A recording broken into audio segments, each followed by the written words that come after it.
மூவியோட ஸ்டார்ட்டிங் சீனில் நிறைய ஸ்கூல் குழந்தைங்க அவசரமாக ஸ்கூல் பஸ்ஸில் ஏறி ஸ்கூலுக்கு போகிற மாதிரி நமக்கு காமிக்கிறாங்க.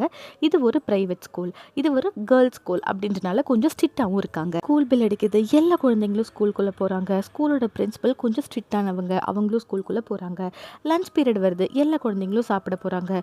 சாப்பிட்றதுக்கு இங்கே லஞ்ச் ஸ்கூல்லேருந்தே ப்ரொவைட் பண்ணுறாங்க. விட்டமின் ப்ரோட்டீன்ஸ் இருக்க மாதிரி ஃபுட் எல்லாமே ஸ்கூல்லேருந்தே கொடுக்குறாங்க. சடனாக என்ன ஆச்சுன்னு தெரில, குழந்தைங்க எல்லாருமே அப்படியே ஸ்டக் ஆன மாதிரி ஒரே பிளேஸில் உட்காந்துக்கிறாங்க. யாராலையுமே மூவ் பண்ண முடியல, யாருமே ஒரு வார்த்தை கூட பேசிக்க மாட்டேங்கிறாங்க. உடனே அங்கே ஃபுட் பரிமாற 2 பேர் இருக்காங்க. ரொம்பவே ஷாக் ஆகிடுறாங்க. குழந்தைங்களே, உங்களுக்கு என்னாச்சு, ஏன் யாருமே பேசிக்க மாட்டேங்கிறீங்க, ஏன் யாருமே ரெஸ்பாண்ட் பண்ண மாட்டேங்கிறீங்க அப்படின்னு எல்லாருமே ரிப்பீட்டடாக கேட்டுட்ருக்காங்க. அந்த டைமில் அந்த ஸ்கூலோட பேண்ட்ரிக்குள்ளே யாரோ ஒரு ஆள் நுழையிற மாதிரி நமக்கு காமிக்கிறாங்க. உடனே வேலை செய்கிற 2 பேரும், நீங்கள் யார், இது ஒரு கேர்ள்ஸ் ஸ்கூல், பெர்மிஷன் இல்லாமல் அந்நிய ஆம்பளைங்க இந்த ஸ்கூலுக்குள்ளே வரக்கூடாது அப்படின்னு சொல்கிறாங்க. அதையும் மீறி அந்த ஆள் உள்ள வரான். அந்த ஆள் என்னென்ன இன்ஸ்ட்ரக்ஷன்ஸ் கொடுக்குறானோ அதைப்படி தான் இந்த பொண்ணுங்க எல்லாருமே கேட்குறாங்க. உட்கார்ந்துருந்த குழந்தைங்கள ஒரு 10 குழந்தைங்கள மட்டும் எந்திரிக்க சொல்கிறான் அந்த ஆள். உடனே அந்த 10 பேரும் எந்திரிச்சு மொட்டை மாடிக்கு போயிட்டு டாப்பில் நின்றுக்கிறாங்க. இதை பார்த்து ரொம்பவே பதறி போன டீச்சர்ஸ், பிரின்சிபல், வாட்ச்மேன் எல்லாருமே மேலே போயிட்டு, குழந்தைங்களை தயவு செஞ்சு கீழே வந்துருங்க, எதுக்காக நீங்கள் எல்லாரும் மேலே போய் இப்படி நின்றுருக்கீங்க குதிக்கிற மாதிரி அப்படின்னு சொல்கிறாங்க. அந்த குழந்தைங்க எல்லாருமே சொல்கிறாங்க, மேம் தயவு செஞ்சு எங்களை காப்பாற்றுங்க, நீங்கள் எங்கள் கிட்ட வந்தால் நாங்கள் குதிச்சிருவோம், 3 மணிக்கு கரெக்டாக எங்களை குதிக்க சொல்லியிருக்கான், அதுக்குள்ளே நாங்கள் குதிச்சிருவோம், ஆனால் எங்களை எப்படியாவது காப்பாற்றுங்க அப்படின்னு சொல்லிட்டு எல்லா குழந்தைங்களும் அழுகிறாங்க. உடனே அந்த வாட்ச்மேன் ஒரு குழந்தைய எப்படியாவது காப்பாற்றலாம் அப்படின்னு சொல்லிட்டு கையை பிடிச்சி இழுக்க போகிறாரு.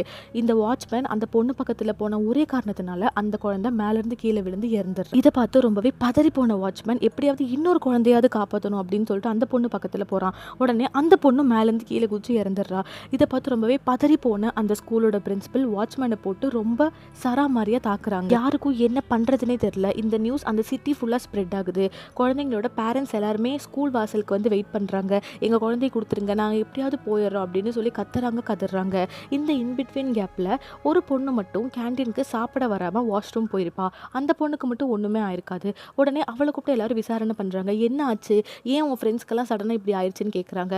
உடனே அந்த பொண்ணு சொல்கிறா, எனக்கு ஒன்றும் தெரியாது, நான் வாஷ்ரூம் போயிட்டு திரும்பி வந்து பார்க்கும்போது என் ஃப்ரெண்ட்ஸ் எல்லாமே ரொம்ப வித்தியாசமாக பிஹேவ் பண்ணாங்க அப்படின்னு சொல்கிறா. அந்த சீனை அங்கேயே கட் பண்ணி இந்த மூவியோட ஹீரோவை காமிக்கிறாங்க. இந்த மூவியோட பேரு வாஷ் த லெவல் 2, 2025 ரிலீஸ் ஆயிருக்கு. இந்த மூவியோட ஃபர்ஸ்ட் பார்ட் 2023 ரிலீஸ் ஆயிருக்கு. அது ஹிந்திலையும் ரீமேக் பண்ணி எடுத்திருக்காங்க. ஃபர்ஸ்ட் பார்ட்டோட கண்டினியூஷன் தான் இந்த செகண்ட் பார்ட். ஃபர்ஸ்ட் பார்ட்ல என்ன ஆகும் அப்படின்னா, அப்பா அம்மா பையன் பொண்ணு அப்படின்னு ஒரு ஃபேமிலியா ஒரு பேக்கரியில் உட்காந்து சாப்பிட்டுட்டு இருக்காங்க. அப்போ பொண்ணுக்கிட்ட யாரோ ஒரு நபர், யாரோ ஒரு முகம் தெரியாத ஆள் வந்து ஒரு சாக்லேட் கொடுக்குறாரு. அந்த சாக்லேட்டை வாங்கி அந்த பொண்ணு சாப்பிட்டுடுறா. சாக்லேட்டை சாப்பிட்ட அந்த நிமிஷத்துலேருந்து அந்த பொண்ணு அந்த சாக்லேட் கொடுத்த ஆளோட கண்ட்ரோலுக்கு போயிடுறா. அதாவது அந்த ஆள் என்ன சொன்னாலும் அந்த பொண்ணு அப்படியே செய்கிறா. அது வந்து ரொம்ப அக்ரெசிவான வேலை கூட அவள் பண்ணிகிட்ருக்கா. ஃபார் எக்ஸாம்பிள், உங்கள் அப்பாவை கத்தி எடுத்து குத்து அப்படின்னா உடனே அவங்க அப்பாவை கத்தி எடுத்து குத்த போகிறா. நீ வந்து டான்ஸ் ஆடு அப்படின்னு சொன்னால் உடனே டான்ஸ் ஆடுறா. அவளை வந்து எந்த அளவுக்கு துன்பப்படுத்த முடியுமோ அந்த அளவுக்கு அந்த ஆளோட இன்ஸ்ட்ரக்ஷன்ஸ்னால அந்த ஆள் துன்பப்படுத்துகிறான். அந்த பொண்ணுக்கு தான் பண்ணுறது எல்லாமே தப்பு அப்படின்னு தெரியுது.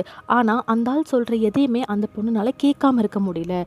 அந்த பொண்ணு அந்த ஆள் வசியம் பண்ணி வச்சுருக்கான். முகம் தெரியாத ஆள் சொல்கிற எல்லாத்தையுமே தான் பொண்ணு பண்ணுறா. தான் பொண்ணு படுற கஷ்டத்தை பார்க்க முடியாமல் இந்த ஆள் இன்ஸ்ட்ரக்ஷன்ஸ் கொடுக்குறத கேட்குறனால தானே என் பொண்ணு இவ்வளோ கஷ்டப்படுறா அப்படின்றனால அந்த பொண்ணோட அப்பாவே அந்த பொண்ணோட காதில் ஒரு ஊசி எடுத்து குத்தி அவளோட காது கேட்க முடியாத மாதிரி பண்ணிடுறாரு.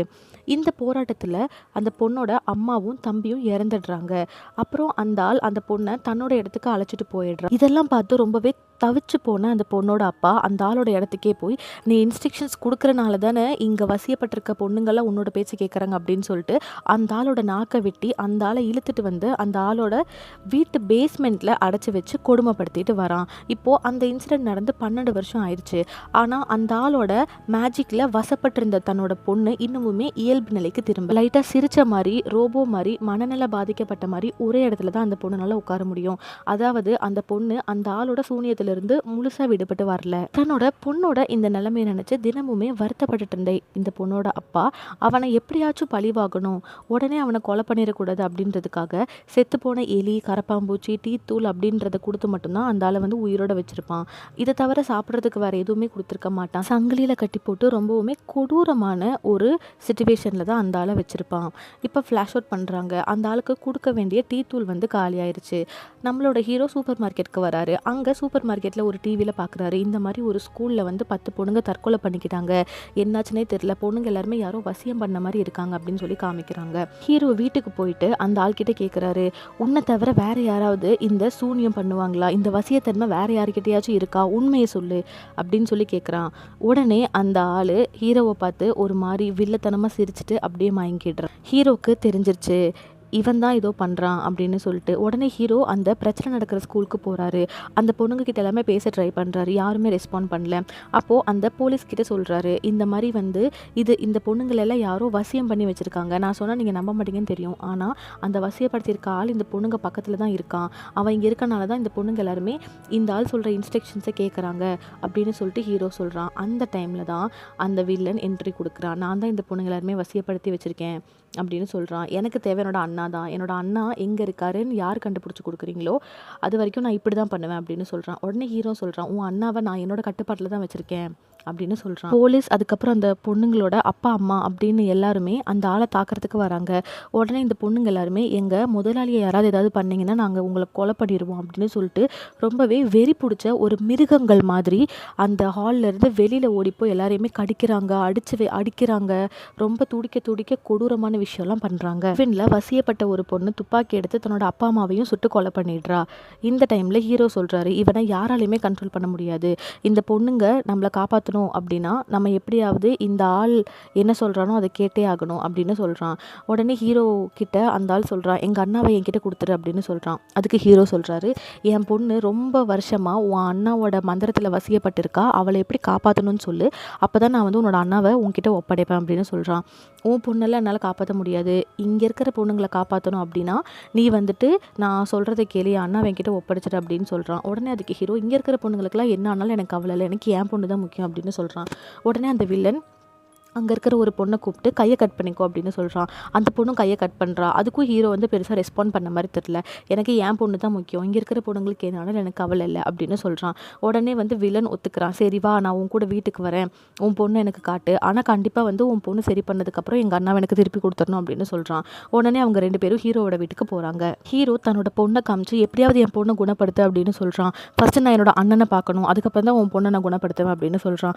உடனே பேஸ்மெண்ட்டில் கட்டி வச்சுருந்தா தன்னோட அண்ணனை வந்து காமிக்கிறான். அண்ணனை பார்த்தோன்னே தம்பி ரொம்பவே வெக்ஸ் ஆகிடுறான். எங்கள் அண்ணன் எவ்வளோ பெரிய பைல்வான் தெரியுமா, அவர் எவ்வளோ பெரிய மாந்திரிகக்காரர் தெரியுமா, அவரை போய் இப்படி கட்டி வச்சிருக்கியே அப்படின்னு சொல்லிட்டு தம்பி ரொம்பவுமே வருத்தப்படுறான். உன் அண்ணாவை பார்த்துட்டல, எப்படியாவது என் பொண்ணை குணப்படுத்து அப்படின்னு சொல்கிறான். அப்போது பொண்ணை எப்படி குணப்படுத்துறது அப்படின்னு சொல்லிட்டு தம்பிக்கும் தெரியல.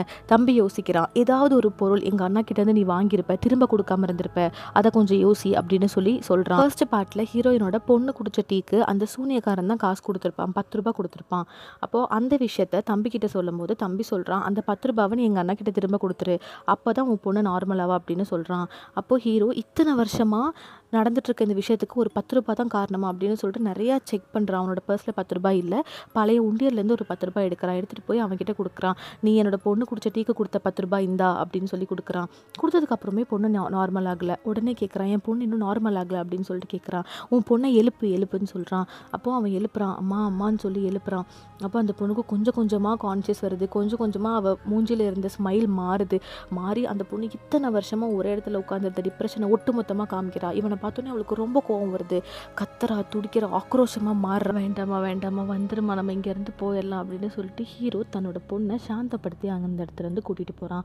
உடனே அந்த வில்லன் என்னோட நாக்குன்னு சொல்லி நாக்கை காமிக்கிறான். இதை பார்த்து ரொம்பவே டென்ஷன் ஆன தம்பி, எதுக்குடா எங்கள் அண்ணாவோட நாக்கை வெட்டினேன் அப்படின்னு சொல்லிட்டு ஹீரோவை இழுத்து போட்டு அடிக்கிறான். இதெல்லாம் உன் பொண்ணுக்காக தானடா பண்ண, உன் பொண்ணை நான் என்ன பண்ணுறேன் பாருடா அப்படின்னு சொல்லிட்டு அந்த பொண்ணோட கழுத்தில் காலை வச்சு மிதிக்கிறான். இதை பார்த்து ரொம்பவே கடுப்பான ஹீரோ, இத்தனை வருஷமாக என் பொண்ணை உங்கள் அண்ணா நரக வேதனையில் வச்சுருந்தான், இதுக்கப்புறமாவது என் பொண்ணை நிம்மதியாக வாழ விடு, என் பொண்ணை விட்டுடா, இல்லைனா நீ வந்து பெரிய இதை அனுபவிப்ப அப்படின்னு சொல்லிட்டு எவ்வளவோ மிரட்டி பார்க்குறான். உடனே அந்த தம்பி சொல்கிறான், இத்தனை வருஷமாக நான் எங்கள் அண்ணனை தேடிட்டு இருந்ததுக்கு காரணமே எங்கள் அண்ணனுக்கு பல மாந்திரிக தந்திரம் தெரியும், அதை எப்படியாவது கற்றுக்கணும் அப்படின்றதுக்காக தான். அவனோட நாக்கையே நீ இப்போ வெட்டிட்ட, என்னோட 10 வருஷ தேடுதலை வந்து நீ வேஸ்ட் பண்ணிட்ட, அப்படின்னு சொல்லிட்டு அந்த பொண்ணை வந்து கொடூரமாக தாக்க முயற்சி பண்ணுறான். உடனே அந்த பொண்ணோட அப்பா ஹை ஃப்ரீக்வன்சி இருக்கிற சவுண்டை ஆன் பண்ணி விட்டுறாரு. ரொம்பவே ஹை ஃப்ரீக்வன்சி சவுண்டில் வந்து அது கத்திட்டு இருக்கு. பொண்ணும் அந்த பொண்ணோட அப்பாவும் 2 பேரும் ஹெட்செட் போட்டிருக்காங்க. மற்றபடி அந்த ஸ்கூல்ல இருந்து கூட்டிகிட்டு வந்த பொண்ணுங்க, அதுக்கப்புறம் அந்த வில்லன் எல்லாருக்குமே அந்த சவுண்டு தாங்கிக்க முடியாமல் திணறாங்க. அந்த கேப்பை யூஸ் பண்ணிக்கிட்ட ஹீரோ ஒரு பாட்டில் எடுத்து அந்த தம்பிக்காரன் தலையிலே போட்டுடுறாரு. உடனே அவன் மயங்கி விழுந்துடுறான். அதுக்கப்புறம் அவங்க அண்ணாவை எங்கே கட்டி வச்சிருந்தாரோ அதே இடத்துல போய் அந்த ஆளையும் கட்டி வச்சிடுறான். இதுக்கப்புறம் என் பொண்ணு அனுபவிச்ச நரக வேதனையை ஒரு நாளும் நீயும் உங்கள் அண்ணனும் அனுபவிக்க போறீங்கடா அப்படின்னு சொல்கிறாங்க.